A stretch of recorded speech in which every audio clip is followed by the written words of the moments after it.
TAPHIK was a CDC-funded grant that was implemented over 5 years to support KEMRI as a platform for research and translation of research into implementation and practice.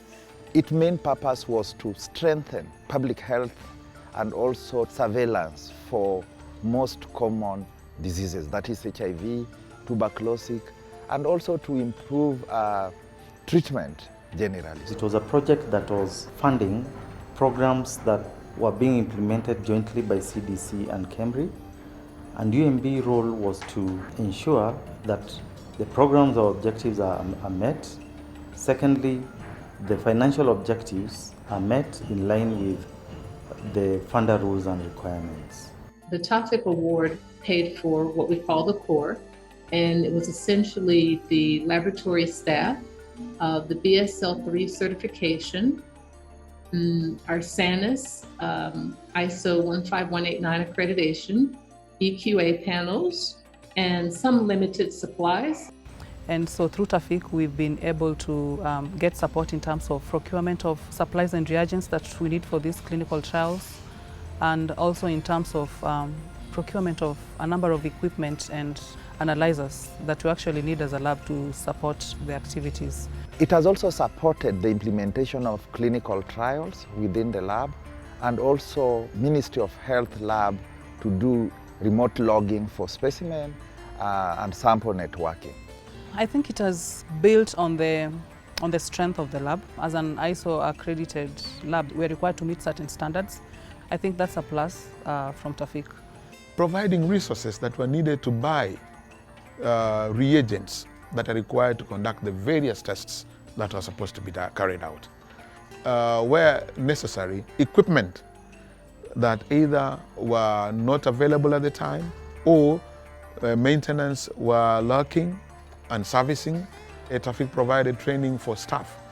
They were able to put this staff on payroll so that staff could be able to work comfortably and work whenever and wherever they were called upon to.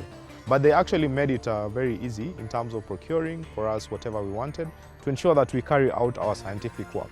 So this enabled us to leave out those management side, and we concentrated on the field work and scientific output.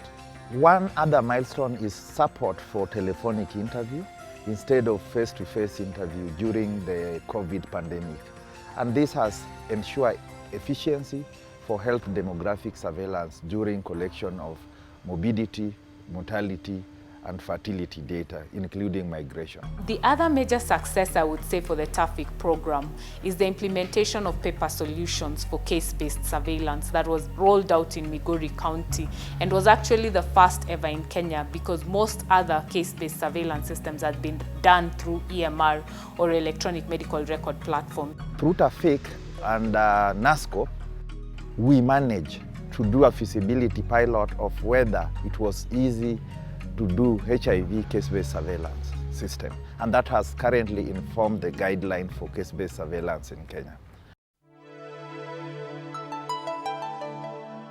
When TAPHIK came in, we were able to partner together so that we can capture the patient's data, which is collected in a single form.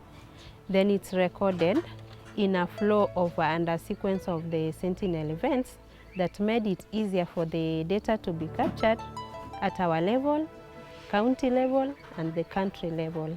Now when you need this data for the patient, it is a one touch and you have all the details of the information. ODKX is a suite of tools. Within it, there are several other applications that helps in its functioning. One major advantage of ODKX, the sync between the tablet and the remote server, is that the data is synced bidirectionally.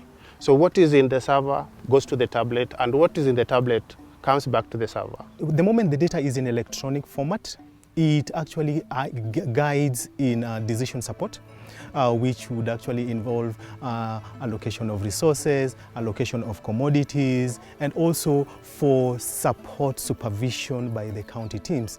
We are able to project in terms of the pattern, in terms of the monthly new infections that are there. We are able to plan ahead, because initially we had a problem in terms of management of HIV data. This has actually improved drastically because all the variables that are there are actually failed, and this helps us having very comprehensive and accurate data for decision making for the county. The TAPHIK program in terms of the future, I think one key area that the Kenyan government and KEMRI as an institution or an arm of the Kenyan government really is around translating that research to implementation. I think these are areas that portend opportunities for expansion or actually implementation of other studies that could inform, public health within Kenya. Other lessons that we may learn from this collaboration, one is proper organization. Number two, understanding the nature of the work that is supposed to be done. Being hands-on, because TAPHIK was able to always talk to you, call you, email you, and say, this is what the plan says. Where are you with this? So that they may be able to support you. Communication and collaboration with as many partners as possible.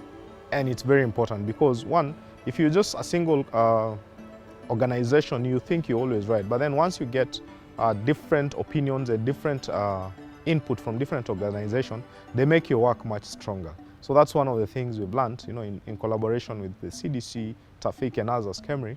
It has really helped us to make our work move on very well.